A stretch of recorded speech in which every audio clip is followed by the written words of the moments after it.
lecture de ce jour, frères et sœurs, Maître Paul, par sa première épître aux Thessaloniciens au chapitre 2, nous explique qu'il faut davantage chercher à plaire à Dieu qu'à plaire aux hommes. Il est en effet assez simple à comprendre que plaire aux hommes est toujours plus gratifiant sur le plan matériel, car ce faisant, on rend notre vie plus facile, du moins en ce qui concerne les apparences. C'est en quelque sorte un sacrifice du temps long au bénéfice du temps court, et comme avec des sables mouvants, nous finissons, en suivant cette méthode, par être chaque jour un peu plus entravés en nos divers mouvements. C'est comme remettre quelque chose au lendemain. Sur le coup, ça nous soulage, mais en vérité, c'est rendre l'obstacle prochain plus difficile à surmonter.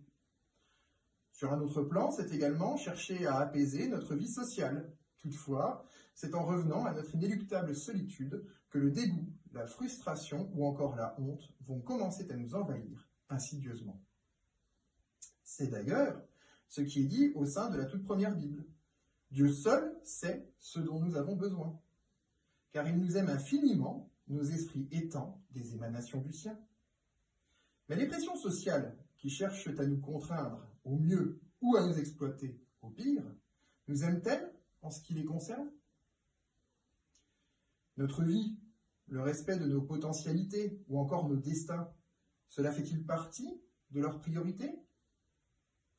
Je laisse ici à chacun le choix des réponses à ces questions.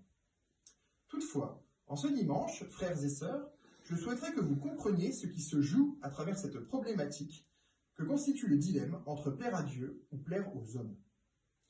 C'est, il est vrai, en premier lieu une question de liberté. Mais passé ce premier constat, c'est aussi une question par extension de développement personnel.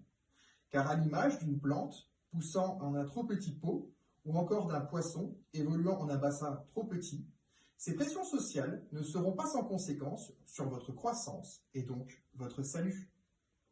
Ne perdez donc pas de vue l'essentiel que constitue l'eschatologie chrétienne. C'est d'ailleurs ce que dit en somme ce vieux proverbe. Méfiez-vous de ce que vous désirez, car vous pourriez bien finir par l'obtenir. Amen.